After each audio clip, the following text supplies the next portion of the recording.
Hello, it's Willie from the Ozarks, and we're ready for our July 27th lesson in A Course in Miracles workbook for students. It's the original edition by A Course in Miracles Society, and we are going to read lesson 20. Did I say 208? 208 is what it is. I am not a body, I am free, for I am still as God created me. The peace of God is shining in me now. That's our review, lesson 188. The peace of God is shining in me now. I will be still and let the earth be still along with me. I will be still and let the earth be still along with me. And in that stillness, we will find the peace of God. It is within my heart, which witnesses to God himself. Remember back in the Old Testament, I believe it was Elijah who said that he looked for God's voice in the whirlwind and didn't find it, but then he heard it. Where did he hear it? In the still small voice within. The still small voice is what we're listening to.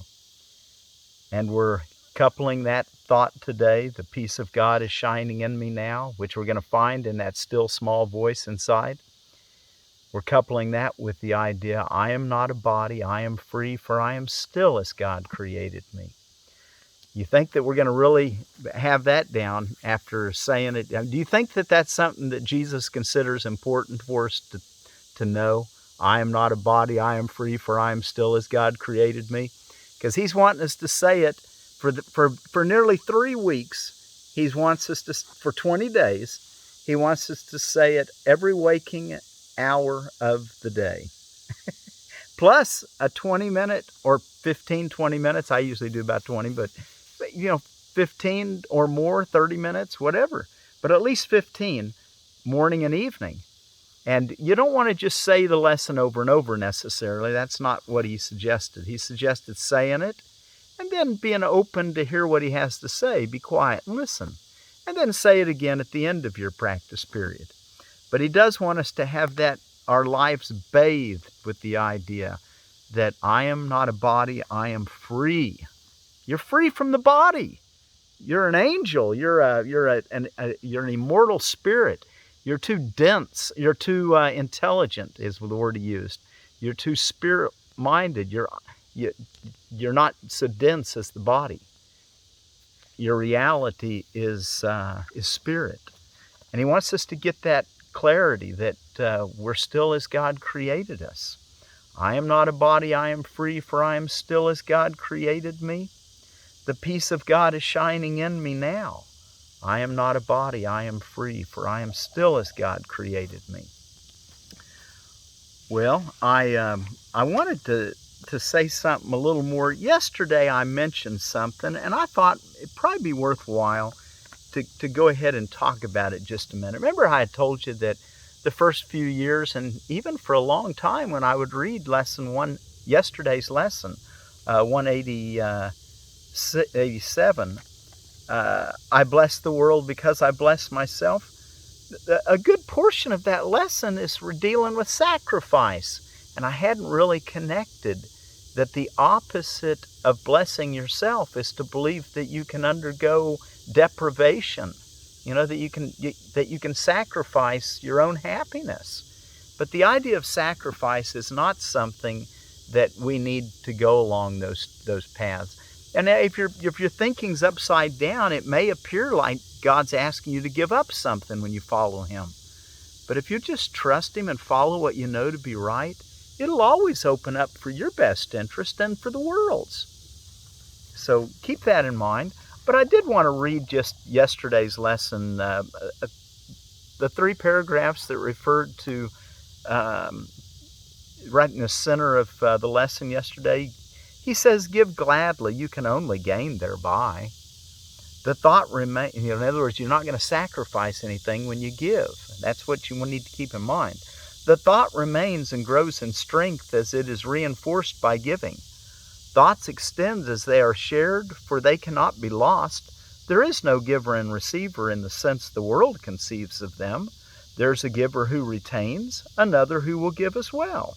And both must gain in this exchange, for each will have the thought and form most helpful to him. What he seems to lose is always something he will value less than what will surely be returned to him. That's what I was referring to, that just give as God leads you, and don't worry, because if he tells you to do something, you know it's not sacrifice. And he's going to emphasize that. In other words, it can be a blessing to you and the whole world. You can only gain thereby, is the point I wanted you to keep in mind. Never forget you give but to yourself. Never forget you give but to yourself. Who understands what giving means must laugh at the idea of sacrifice. Nor can he fail to recognize the many forms which sacrifice may take. He laughs as well at pain and loss, at sickness and at grief, at poverty, starvation, and at death. He recognizes sacrifice remains the one idea that stands behind them all, and in his gentle laughter are they healed. So the one idea that stands behind all of those things, sickness, grief, poverty, starvation, and even death, is sacrifice. He recognizes sacrifice remains the one idea that stands behind them all. And in his gentle laughter are they healed. We need to start laughing at sacrifice, because it's just a concoction we made up and believe. It's not having any reality at all. Illusions recognized must disappear. Illusions recognized must disappear. Except not suffering. I am not a body, I am free, for I am still as God created me. You don't suffer. You can't suffer. You're created in a way that you cannot suffer. And any suffering need not be. Just need to, if you feel like you're suffering, that's when it's time to pause and ask for help. And you'll be given the help. Illusions recognized must disappear. Accept not suffering, and you remove the thought of suffering. Your blessing lies on everyone who suffers when you choose to see all suffering as what it is. And what it is? The thought of sacrifice gives rise to all the forms that suffering appears to take. And sacrifice is an idea so mad that sanity dismisses it at once. Never believe that you can sacrifice. Never believe that you can sacrifice. You're not going to sacrifice your happiness in order to do God's will. It just doesn't happen. In the kingdom of God, we don't use sacrifice. It's not a medium of exchange. We don't use it. It's not necessary. There is no place for sacrifice in what has any value. If the thought occurs, its very presence proves that error has arisen and correction must be made. Your blessing will correct it. Given first to you, it now is yours to give as well. No form of sacrifice and suffering can long endure before the face of one who has forgiven and has blessed himself. So let's practice forgiveness, not sacrifice. That was what I really wanted you to take home with you. And I didn't think I made it clear enough yesterday. Today, the peace of God is shining in me now. All right? Now that, I am not a body, I am free, for I am still as God created me. I will be still. Oh, excuse me, here I'm on the wrong page. I am not a body, I am free, for I am still as God created me. The peace of God is shining in me now. I will be still and let the earth be still along with me. And in that stillness we will find the peace of God. It is within my heart, which witnesses to God himself. I am not a body, I am free, for I am still as God created me.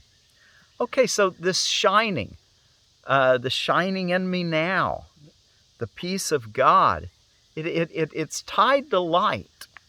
And let's look at that. Just a few things. We've looked at this before back in Lesson 188, but it doesn't hurt to hear these things more than once. I've been reading this book for years, and I still can't read it enough. It just keeps new things pop open every time I open the book. So let's look at what we've looked at already a little deeper, a little closer, a little again. The peace of God is shining in me now. Why wait for heaven? Those who seek the light are merely covering their eyes. Wow. Why wait for heaven? Those who seek the light are merely covering their eyes. The light is in them now. Enlightenment is but a recognition, not a change at all. Enlightenment is filled with light, and it's not a change at all. It's simply a recognition. Light is not of the world. Yet you who bear the light in you are alien here as well. The light came with you from your native home and stayed with you because it is your own. It is the only thing you bring with you from Him who is your source. Wow, the light is what we brought with us. It's the only thing we bring with us. It shines in you because it lights your home and leads you back to where it came from. And you are at home. So we're at home in this light. The peace of God is shining in me now. Sit quietly and close your eyes. The light within you is sufficient. It alone has power to give the gift of sight to you. Exclude the outer world and let your thoughts fly to the peace within. They know the way, for honest thoughts untainted by the dream of worldly things outside yourself become the holy messengers of God Himself. These thoughts you think with Him. They recognize their home and they point surely to their source, where God the Father and the Son are one. So this light lights the truth that the Father and the Son are one. That's our home. We practice coming nearer to the light in us today. We take our wandering thoughts and gently bring them back to where they fall in line with all the thoughts we share with God. We will not let them stray. We let the light within our minds direct them to come home. We have betrayed them, ordering that they depart from us. But now we call them back and wash them clean of strange desires and disordered wishes. We restore to them the holiness of their inheritance. Thus are our minds restored with them, and we acknowledge that the peace of God still shines in us, and from us to all living things that share our life. We will forgive them all, absolving all the world of what we thought it did to us. For it is we who make the world as we would have it. Now we choose that it be innocent, devoid of sin, and open to salvation. And we lay our saving blessing on it, as we say, the peace of God is shining in me now. Let all things shine upon me in that peace, and let me bless them with the light in me. Okay, so we're getting an idea that intelligence and peace, light, the knowledge that we brought from God, all the thoughts we share with God, they're all interconnected in one. I am not a body, I am free, for I am still as God created me. The peace of God is shining in me now. I will be still and let the earth be still along with me. And in that stillness, we will find the peace of God. It is within my heart which witnesses to God Himself. I am not a body, I am free, for I am still as God created me. Okay, we're going to go look at another page in our text reading. We're ready for paragraph 67 in The Illusion of Separation, chapter 2. Before we look at that, I wanted to show you a couple things. I talked about the Chanterelles yesterday. I'm still picking some more of them today. Got another hat full of them. Anyway, I wanted to, I did look it up, and it turns out that they're high in magnesium. So if you're low in magnesium, or, I've heard a lot of people saying that and they're good for the immune system, but I've heard people say that magnesium is helpful in warding off, this virus that people are contending with. So, having a strong immune system. So these chanterelles are good for the immune system is what I'm hearing, what I'm understanding. They have polysaccharides, and the couple of them that they have in them are particularly healthful to the cells, uh, and help them to have long, healthy lives. So if your cells are happy and healthy, your body's going to be pretty healthy and happy. So this is all on a body level, but that's kind of where we're at a lot of times. And we can take these and share them with others and help people. Another thing I talked about yesterday, and let me see if I can dig these out of my hat. Got them down here on the bottom. I didn't talk about this yesterday, but I wanted to show this to you. These are the little cherries on the black cherry or the wild cherry, and of those cherries, that's the Pumice serratina, the wild black cherry, and they're really quite tasty. They got a pretty big seed in them though, so as little as that. Look how big that seed is. So that big seed and that little bitty berry. So there's not a whole lot, but you can crush them up and get the juice out of them. It takes a long time to pick. What I a lot of times do is just find one that's had right after a windstorm and an easy place, and they're on the ground. You can just pick a bunch up real quick.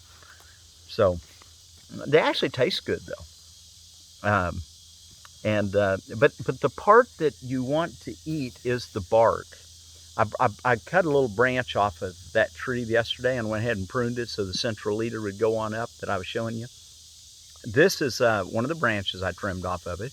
And of course what you do is just take your knife and cut that green right underneath there. I guess I could pull my knife out and just show you real quick. And that's what you would put in water and make a decoction to get the useful qualities out of the bark. So what you do is just take your knife and just see how that just cuts out. Anyway, just as you cut it out, just get a bunch of pieces, whittle them off, and drop that into your boiling water, and make I'd probably drop the whole thing. This outer bark separated from this inner bark. Until I knew for sure, I'd probably just drop the whole thing in. Not going to hurt anything. You're going to strain out all this after you've boiled it for probably 15 minutes. Different things, do some investigating. I'm not trying to be an authority on all this stuff. I'm learning like you guys. It's just that, we were raised in a society that kind of was isolated from nature in a lot of ways. And so I'm just trying to inspire you to get out in nature and learn some of this stuff. I'm sitting by a little tree called, this is a small one, but it's a pig nut hickory.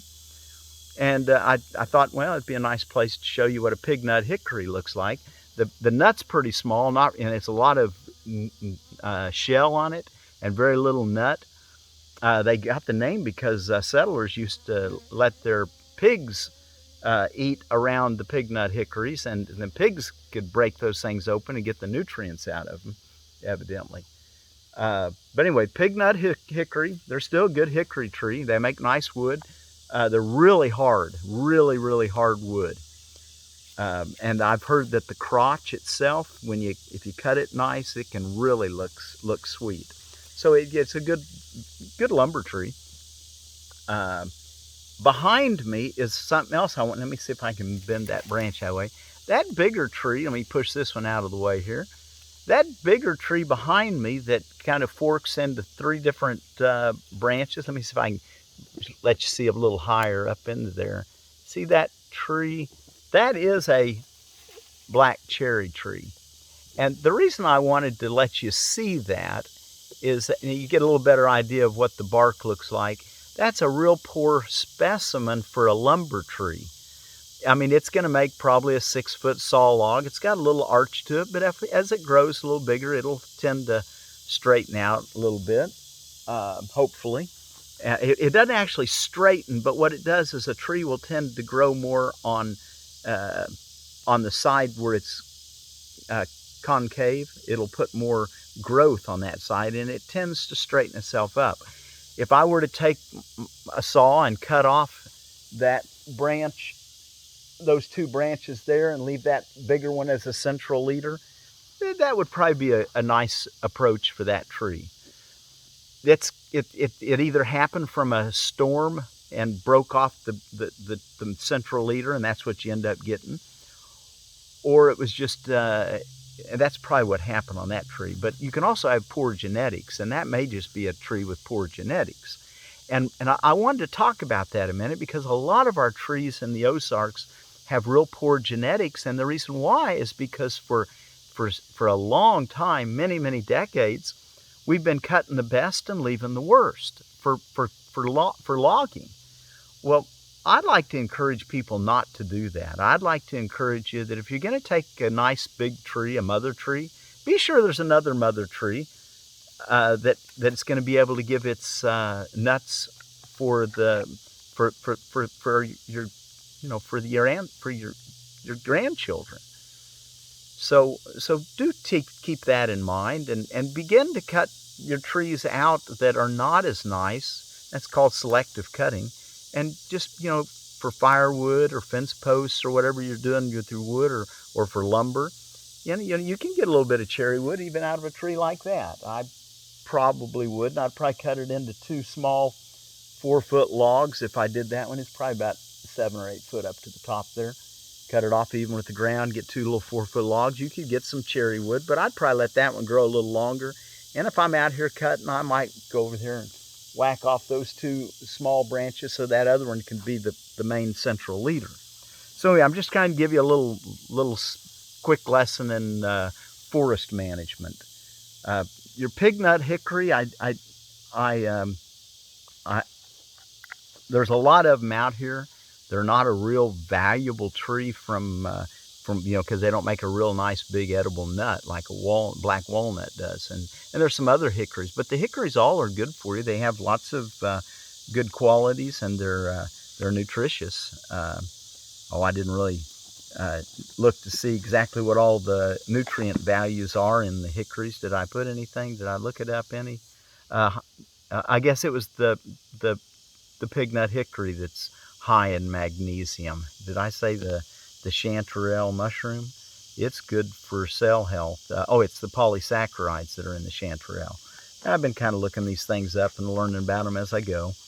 So anyway, just a little bit more about the wild cherry. You can eat the berries, but it's the bark that's good. And keep in mind that the leaves, if you cut a lot of leaves off, don't leave a big pile for horses or cattle, because they'll eat those leaves, and it can cause a toxin to be released, and it can even kill them. So wild cherry leaves is a no-no for livestock, and but the wild cherry bark is been used for years for cough syrup. It helps dry up runny inflammation, congestion, runny nose. That's what I've heard it been used for. That's what I use it for. All right. Okay, we are going to go take a look at, when I'm outside, I a lot of times don't need my glasses, but sometimes it's helpful. Let's look at 66. And now this is, like I said, the Course in Miracles Society's original edition. And we're looking in Chapter 2, which is paragraph 62. Not 62. Paragraph 66. Let's get a running start. We read this one yesterday. It should be emphasized again that the body does not learn any more than it creates. As a learning device, it merely follows the learner. But if it is falsely endowed with self-initiative, it becomes a serious obstruction to the very learning it should facilitate. Only the mind is capable of illumination, the soul is already illuminated, and the body in itself is too dense. The mind, however, can bring its illumination to the body by recognizing that density is the opposite of intelligence, and therefore unamenable to independent learning. It is, however, easily brought into alignment with a mind which has learned to look beyond density toward light. Oh, I just lost my page, excuse me. 67. Corrective learning always begins with the awakening of the spiritual eye and the turning away from the belief in physical sight. The reason this so often entails fear is because man is afraid of what his spiritual eye will see. We said before that the spiritual eye cannot see error and is capable only of looking beyond it to the defense of atonement. There is no doubt that the spiritual eye does produce extreme discomfort by what it sees, yet what man forgets is that the discomfort is not the final outcome of his perception. When the spiritual eye is permitted to look upon the defilement of the altar, it also looks immediately toward the atonement. Nothing the spiritual eye perceives can induce fear. Everything that results from accurate spiritual awareness is merely channelized toward correction. Discomfort is aroused only to bring the need for correction forcibly into awareness. What the physical eye sees is not corrective, nor can it be corrected by any device which can be seen physically. As long as a man believes in what his physical sight tells him, all his corrective behavior will be misdirected. The real vision is obscured, because man cannot endure to see his own defiled altar. But since the altar has been defiled, his state becomes doubly dangerous unless it is perceived. The fear of healing arises in the end from an unwillingness to accept the unequivocal fact that healing is necessary. Man is not willing to look on what he has done to himself. Healing is an ability lent to man after the separation, before which it was completely unnecessary. Like all aspects of the space-time belief, healing ability is temporary. However, as long as time persists, healing is needed as a means for human protection. This is because healing rests on charity, and charity is a way of perceiving the perfection of another even if he cannot perceive it in himself. So we want to see the good in other. Look what he says. He says, most of the loftier concepts of which man is capable now are time-dependent. Charity is really a weaker reflection of a much more powerful love encompassment, which is far beyond any form of charity that man can conceive of as of yet.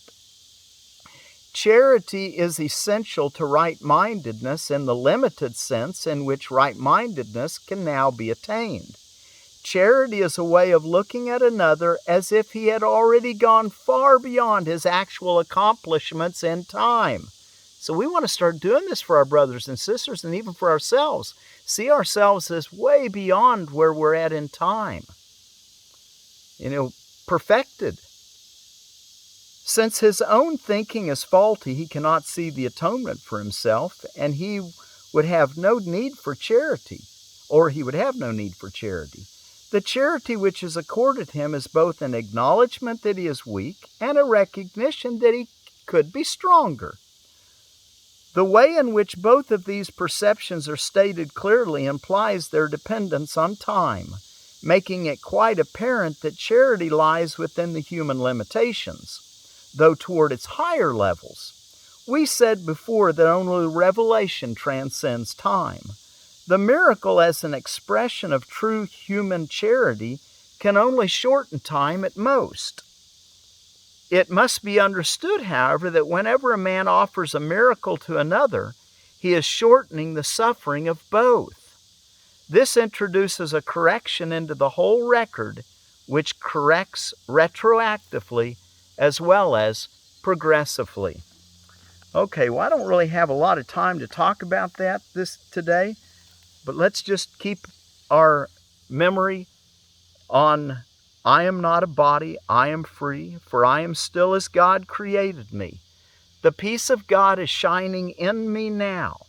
I will be still and let the earth be still along with me. And in that stillness we will find the peace of God. It is within my heart, which witnesses to God himself.